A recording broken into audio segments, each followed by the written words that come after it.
Philosophy and the Mirror of Nature, published in 1979 by American philosopher Richard Rorty, primarily addresses epistemology, what individuals can know and do. The book critiques a widely held belief among contemporary philosophers that human knowledge can represent or mirror nature. Rorty traces this belief, which he terms correspondence theory, back to Descartes and argues that knowledge consists merely of metaphors we elevate by attributing them a positive truth value. In his framework, truth is not an object to be acquired, but a designation arising from our consensual reality. Rorty asserts that modern epistemology is flawed in two significant ways. First, it falsely claims that we can achieve final definitions or vocabularies to describe reality. Second, this claim is motivated by a self-serving impulse to uphold Cartesian philosophy's ultimate goal of methodically identifying the basic elements and forces of the world. While Rorty acknowledges the practical utility of empirical inquiry, he argues that the notion of an end to science, where we could eventually fully understand everything, is misguided. He also dismisses the idea that humanity is inevitably progressing, as there is no definitive measure for what constitutes progress.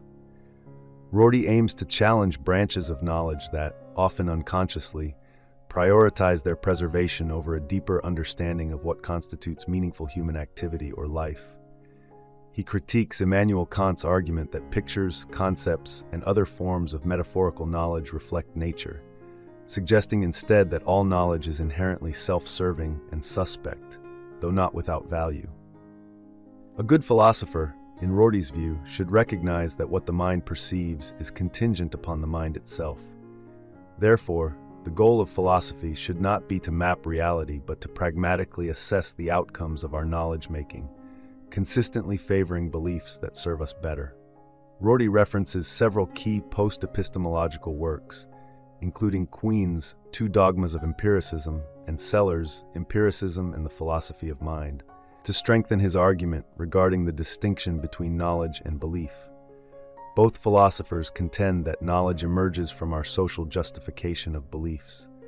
This perspective is liberating, as it establishes a direct and urgent link between knowledge and social justice. In the concluding section of Philosophy and the Mirror of Nature, Rorty discusses Thomas Kuhn's The Structure of Scientific Revolutions, where Kuhn introduces the concept of normal science to highlight how knowledge is normatively constructed and sustained. Rorty then introduces his own term, normative discourse, which serves as a broader category applicable to any knowledge-making endeavor. He posits that discourse unfolds according to the givens of its historical paradigm, making it inherently contingent and prone to obsolescence. In contrast, abnormal discourse exists outside the normative framework and is typically less impactful and expansive. Rorty identifies Kant, Locke, and Descartes as philosophers who contributed to normal discourse, while he categorizes Heidegger, Wittgenstein, and Dewey as proponents of abnormal discourse. Although Rorty's ideas are often perceived as dangerously relativistic, challenging the institutions and paradigms that have fostered significant advancements in human flourishing over the centuries, he does not argue that all knowledge is equally valid. Instead, he values knowledge that emphasizes the limitations of understanding while maintaining rigorous standards. In contemporary discussions, moral relativism, the idea that human behaviors are beyond absolute judgments, is frequently misattributed to Rorty. He faces criticism from analytic philosophers who maintain that knowledge can accurately model or mirror nature.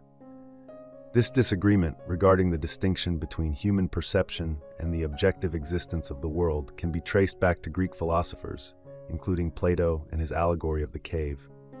Nonetheless, Rorty has emerged as a significant figure in debates surrounding postmodernism, legal theory, civics, literary analysis, and the future of the humanities and social sciences. I hope you enjoyed this video. Leave a like if you did, and be sure to subscribe. Thank you.